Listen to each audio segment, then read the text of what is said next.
Welcome to Creating Disney Magic with Lee Cockerell. Lessons in leadership, management, and customer service. You can create magic too. I'm your host, Jody Mayberry, and I'm here with Lee Cockerell. Lee, I just got back from being a guest lecturer for Royal Caribbean Cruise Line on a week-long cruise to Alaska. It was fantastic. You were to Alaska when your sister-in-law was a superintendent for the National Park Service up there, right? Did, and it was spectacular. Yeah, unbelievable place. Yeah, it's so beautiful up there. I gave three presentations over a week, and on my third presentation, a lady came up to me and said, "I've been at your first two. I'm excited to see your third one," which that's pretty good. I mean, people can choose to do anything. There's Big so deal. much going on a cruise, and this lady came to all three of my presentations. So I like that, but she said, "I've got a question for you. I've been to your first two. And you're so good at this. I just got promoted to a leadership role where I'm now going to have to give presentations. I've never really done this before. What advice do you have for me?" And I gave her some advice, and I'm happy to share that here as well. But I thought, okay, Lee, what if she came up to you and said, "Just got a leadership role. I'm going to have to give presentations to engineers. What advice do you have for me?" Yeah, you want the long story or a short one? I know what she feels like because I was exactly that person, insecure, terrified. If somebody told me to stand up even in high school and say something, uh, give a speech, and as you know, I've talked about before, I was at Hilton. I never had to give one. I just kind of brushed through there, but I got to Marriott, and I was at the Chicago Marriott in the after the opening, and the head of marketing asked me, Lee, we got a big convention coming in, about 300 people, and I'd like you to give a speech about what you do and food and beverage and blah blah blah. And I'm thinking, hey, okay, no problem. So I went up to my room. I was staying in the hotel at that time. I wrote it out on one of those yellow pads and I delivered it by kind of reading it. About halfway through, I looked at the audience. I knew they just wish I would die right on the spot and leave. You ever been one of those speeches like "get it over with"? And I still have insecurity and nightmares about that. But I said I got to get better at this because really, and now today you and I know more than we certainly did when we were young how important it is that your ability to communicate and and to convince people of your position and education is you got to educate storytelling. All of those things. So I went and got somebody to help me, which happened to be Bill Marriott's father-in-law, who taught speech at the I think either University of Utah or one of those in Utah. And he gave me some great advice. And he said, Lee, you just got to do it, and you got to only speak about things you're passionate about. Because when somebody asks you something you're passionate about, it's like asking about your kids, grandkids. You can talk about them all day long. You don't need a script. And he said, use personal examples. People want to be able to associate the message with their lives, and then don't let anybody write a speech for you. And at the end of the day, I think his last piece of advice: always remember, Lee, nobody knows what you were going to say anyway. So they don't even know what you left out. So you don't need to be nervous. You just talk for 30 minutes, or you can maybe when you start, you can make little, maybe put on a piece of paper six things you want to talk about and glance at them and look at them, and eventually people were using PowerPoints and all that kind of stuff. And I started doing it, practicing on my employees. I'd have big employee meeting. I'd go and have a speech to them about and got comfortable. And then I started doing it more and more and more. And as I told a group this week, everything's hard until it's easy. And the way it gets easy is practice and doing it and doing it and doing it. And the better you get at it, and then you start to get feedback where people say, wow, that was great. And now your sense of security and confident become more confident in yourself. And so the more success you have, the better you do. And if you told me today I'd be getting people be paying me to talk to them, I'd go like, "Are you crazy?" I couldn't even. I was terrified, literally sweats if I had to get up and do it. And it's just the same old story. You got to do the things you're afraid of. You got to push through them. Go talk to, if you got a subject you're really interested in and you think people would be interested in it, uh, volunteer to go to the school and speak to students in your church, nonprofit organizations, anybody that would be interested in what you have expertise about. And you'll just get better and better and better and better and better. And that was the best advice I got. Don't worry about it. Just know that you're talking about what you are passionate about. If somebody told me, Lee, I want you to give us a presentation on AI, no, I could last about 30 seconds. I don't know enough.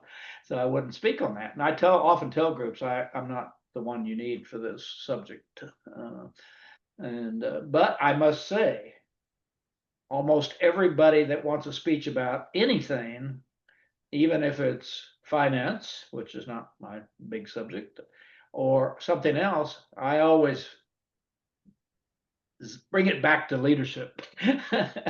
And then they think I talked about finance, but I didn't really.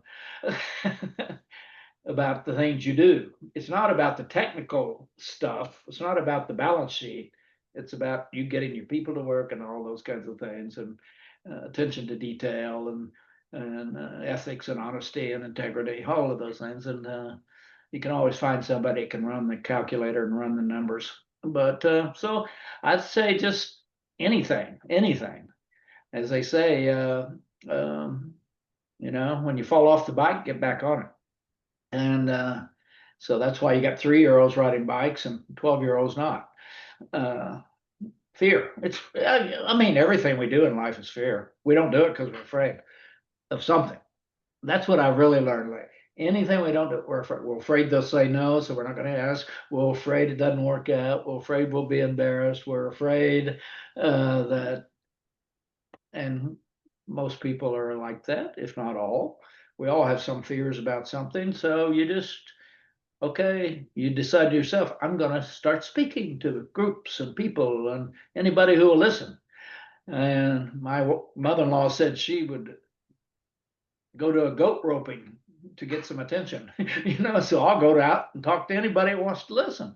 And what happens is you get better and better at it, and you actually improve. You become better because you talk about a subject. They always say if you want to be a good teacher, uh, talk about that subject over and over and over and learn about it, and then take courses and read and have more knowledge, and all of a sudden the teacher becomes even a bigger expert. And it is true. And I remember Meg Crofton told me years ago, who worked for me at Disney at one point and then became president of Disney World. She said, Lee, one thing I learned, my dad told me, if you cannot explain something, you don't understand it. And you ever have talked to people who are trying to explain something, they don't quite get it, how it works. And so I try to only speak about things that I can not get too embarrassed about if somebody starts asking me challenging questions like they would with AI. But yeah, it's better. It's like everything. You want to be better. And I had a group this week in Brazil, from Brazil I spoke to, and I said, you want to be an expert? If you're not, it's your fault. Pick something you love and just spend a half an hour a day on it and study it and reading about it and going to seminars. And I guarantee you, in a few months, you'll know more than anybody else. And everybody will know you know more than everybody else. And all of a sudden, you'll be the go to person. And it's just that. And I told them too, I said, we used to have better excuses. Now we don't. We got the internet. If you want to learn something, I mean, give me a break. Don't tell me you don't have access. You got access to anything you want. Courses, Harvard gives free courses, all these schools take courses. We have the Cockerell Academy that has 10 courses on it that people can learn about. Certainly our point of view on management, culture, customer service. And my point of view is just a different one. And there's many points of view on that. How did I get my point of view on it? I read other people's points of view, and eventually it became mine because I took the stuff I believed, and then I started to observe it, and then I said, okay. And now I tell people say, Lee, you always say you're an expert in time management. How can you say that? I said, because I know more about it than you do. That's, and if you know more about it, that's how you get people to say, yeah, I learned a lot from that.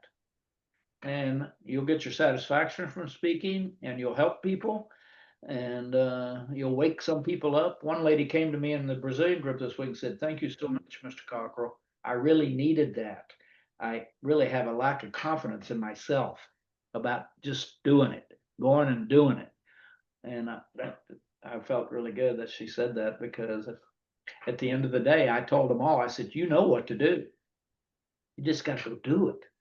And you got a bunch of stuff you're not doing that you know you need to fix, and you're not doing it. And the reason is you got some fear. So if you don't go do it, you're not going to get better. And at the end of the day, you know what to do. That's what I would say to everybody in the world. You know what you need to be doing. And we all do. We don't like to admit it. And we have excuses why we didn't do it. And that's why in business, we always talk how hard it is to terminate somebody, how often it is to have a really hard conversation with somebody about their performance or their behavior. And it is. And it's hard, but it's the right thing to do, and it's worth it. And actually, that's your job as a parent or a leader. The kids don't have to like it. We don't care if they like it. It's for their own good, as your mother probably told you. Part of the advice he gave to me. So when this lady asked, "What advice do you have?" I mentioned you, Lee, and I said there was a time years ago I'd given a presentation and I was down on myself because I had left a chunk of it out, and I felt like I also had made a mistake in another piece. And Lee told me, "Don't worry about it. Nobody knows what you were going to say. Just keep going. You didn't leave anything out from the audience perspective because they weren't expecting it. And if you make a mistake, just keep going. Nobody will know except you." That was some of the best advice I ever got when it came to speaking. Some of the best I count as advice, but it was more witnessing. You remember, Lee, we had that stretch a few years ago where we went to Nashville and then Idaho. And in Nashville, you gave a presentation one day for, I don't know, 4 or 5 hours. The next day, you gave a 2 hour presentation for Camp Widgewagon as a fundraiser. And then we went to Tennessee National Guard and you spoke for an hour. And the points for every one of those presentations was exactly the same. It was all the other stuff that was added or stretched or made relevant for the people in front of you. And that made a big difference to see how you did that. Then from my park ranger days, I learned about interpretation. And with that, you tell a story, you tell why it matters to the people in front of you, not why it matters to you, why it should matter to them, the action you want them to take, and then you provoke them to take that action. That's what I learned as a park ranger. And also unrelated, but Lee, I think you can back up this is great advice on becoming a good speaker is start a podcast because if you have to show up every week with something to say, you end up really good in talking about your subject. It is true, and I think most people will be surprised that if they just relax, they can talk about anything. And again, just remember, you don't have to. The people will like it, or they won't like it, but you can talk. Pick a subject, and we can talk about it. And I said the one thing when people ask you questions, you can say, "Well, I don't know about that. I'll go find out and get back to you. Not really sure. I didn't, never been involved in that point of view or this or that." And don't get so uptight and I think that's why we get uptight because we think there's an expectation. And the expectation is that in your emotional delivery, that people believe, wow, I think he's right. I think I got to go do this. So it's good. That's what we do. we all are just trying to convince people and getting people to know that build their confidence so they can be better and take risks and good being a good speaker can help you in a lot of situations. Might even get you out of a ticket if you're speeding. Just it just might. It just might. Well, let me say this. Lee mentioned courses in the Cockerell Academy. We don't have one directly for speaking, but I do think what's in there will help. Go to cockerellacademy.com. You can find out more. And I mentioned I was on a cruise to Alaska. I had a friend went on the cruise at the same time when because I was going to be speaking and they wanted to be there. And it was really neat to have somebody. But when he said, I want to go on that cruise. Do you know what I did, Lee? I said, you have to call our friends at Magical Vacation Planner. And she did, and they took care of her, and she just raved about how wonderful they are. So if you want to go on a cruise to Alaska, call Magical Vacation Planner at 407-442-2694. And you just, well, you can even let them know you want to go on a cruise to Alaska when Jody Mayberry is speaking. Maybe they can help you out with that. Bingo. All right. Thank you so much, Lee. And thank you for listening to Creating Disney Magic. Until next week, go out and create magic for others.